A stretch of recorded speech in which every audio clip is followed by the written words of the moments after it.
Hello, this is Christopher from ForkliftTheology.com. Today I want to talk about forklift theology of itself. What is it? Well, interesting question. When I first started forklift theology, I thought I was kind of onto something, an idea.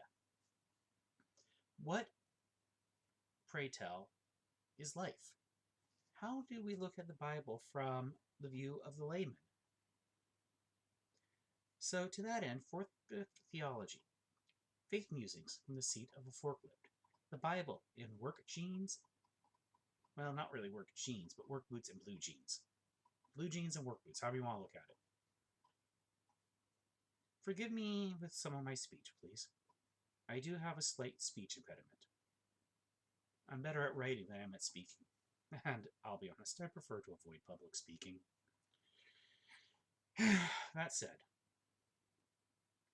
forklift theology, it's looking at the Bible, it's looking at life. Really. It's saying things that you might not necessarily hear on a Sunday in church. And trying to understand it from the view of the guy who sits in the pew. Yeah, I have an associate's degree in theology. I won't deny that. But I'm not a pastor. I don't anticipate ever being a pastor. I have a hard enough time just being what I am, which is a forklift operator. I have a hard enough time spending my day slinging chain and strap for 5, 10, 15 hours a day. And when I say 5 hours, I'm looking at only the time I'm using for tie down of a flatbed trailer. I'm not looking at, say, loading a can. I'm not looking at when we're receiving freight. Those are different things. Those take time too. Also, inventory, stuff like that. And this stuff that it's part of the workday. And there's certain biblical application to it all. Indeed, I have a work ethic based entirely upon a certain piece of scripture, where it reads, and I quote, "He that does not work, same such should not eat." That said, I do all I can to earn my keep, to work hard. I have a family to provide for. I have a home, obviously. It's a bit of a mess, at least this room. But it's my home. I have food to eat, and all this from hard work and labor. And that's the way it's supposed to be. And that's biblical. Forklift theology is about trying to understand the Bible from the view of someone who they're in church maybe once a week on a Sunday, attend a couple special services here and there, whether it's Christmas, Easter, Monday, Thursday, Good Friday, the various Wednesday services throughout the year. Maybe you have other services you go to too. I don't know. I don't always make it every Tuesday or Thursday service that's out there. I try to understand Scripture, though, both as a member of the Lutheran Church Missouri Synod, which I am a member of, and as a guy whose full-time job is a forklift operator. To that end, forklift theology is about life, faith, and work. Pretty simple. Yeah, I'm going to rail against things like the doctrine of the rapture, which I have books that are over 100 years old, and they say nothing of it. That should say a lot right there. I'm going to talk about why the sinner's prayer is not valid. It's a magic spell, plain and simple. And I've done this, both on the blog site itself and in one of the videos I've done already.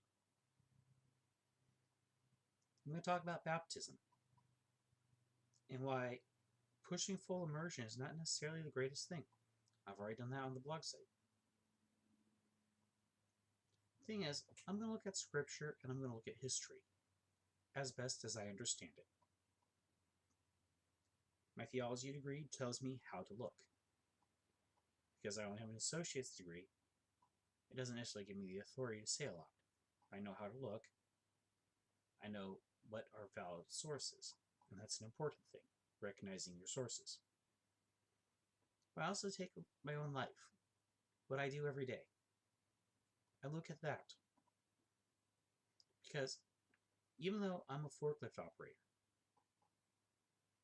my life and work aren't that dissimilar from other people. It doesn't matter if you're a cashier at a gas station. It doesn't matter if you're a forklift operator. It doesn't matter if you're a CEO of some company. There are things we all have in common in our lives. We have our doubts, we have our struggles. We wonder where God's leading us. And I get it. This life is hard. But Christ promised us that in this life we would have tribulation.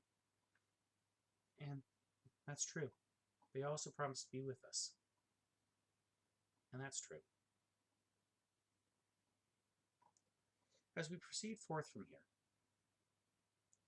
this video is being done on the Saturday before Easter, 2019. There's a lot going on in the world, and I could address so much of it. You've got people who are just going crazy right now about the rapture, and I talked about that already in a previous video. Indeed, there's actually a new rapture prophecy right now, even as we speak.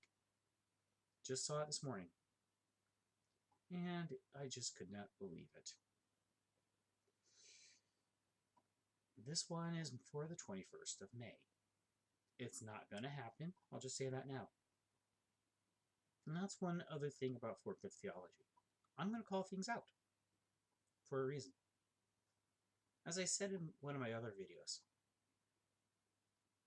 I used to be caught up in the doctrine of the rapture myself. Because of certain prominent Bible teachers, I believe the rapture is going to happen in 1999 at the turn of the millennium. And several prominent Bible teachers, if you will, they were pushing more or less that idea that at the millennial midnight, the rapture is going to happen. It never did.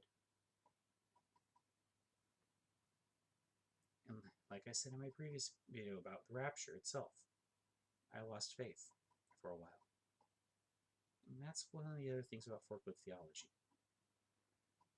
I don't want to see people lose faith the way I did. There's so much to the Christian faith, and yet sometimes you get so caught up in the stupid details that aren't even real. So, to that end, one of the goals of forklift theology is to seek out the truth. What does the Bible say? What are the historic teachings of the church regarding these things? Was this something that was ever actually taught? Sometimes the answer really is no. A lot of people over the decades, centuries even, they've come up with things, fantasies, they've somehow managed to work into the church. Not good. Not good at all.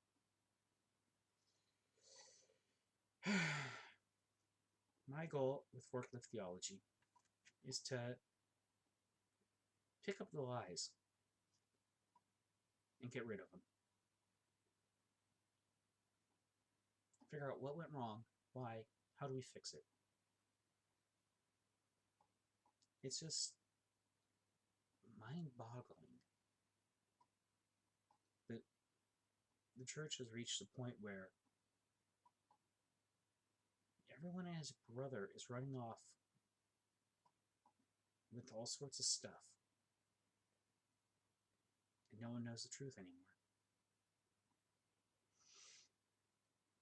I can't say that I have the absolute truth myself, but I can say this: God has the truth. God alone has all truth. The Bible is God's revealed word to man. The Bible is the primary and most appropriate source of everything that forklift theology is about. It's also the primary source for everything in the Lutheran Church. Even the Book of Concord, if you've ever heard of it, based entirely upon the Bible. Starting, of course, with the Augsburg Confession. And the Augsburg Confession actually helps to drive forklift theology. It keeps me, well, grounded, I guess, in the Lutheran Church Missouri Synod's teachings. And that's where I need to be. Forklift theology isn't out to violate the church. Forklift theology isn't out to reform the church. Forklift theology exists to inform people of what the church teaches and why, and how it applies to our lives. That is the point of forklift theology. That's why it's the Bible, in blue jeans and work boots. Faith musings from the seat of a forklift. Forklift operator just looking at the Bible, looking at life and saying, what is this? In the words of Martin Luther, what does this mean? That's what it is. Yeah, I expect you're going to disagree with me. I anticipate it. But that's how we learn. We discuss disagreements in civil discourse. There's no need to shout, no need to throw out slander, no name calling. Just look at the facts and reach a conclusion. I don't anticipate everyone agreeing with me. In fact, I anticipate that a lot of modern Christians are going to disagree with me. Because I'm not going to say anything soothing. Nope. I'm interested in the harsh realities of life. That's what forklift theology is. It's about what's real. What's hard-hitting. What does the Bible really say? And to that end, I'm going to argue about context. When you read a Bible verse, you got to ask yourself, is that what it really means by itself? Is the verse written that way? Most of the time, no.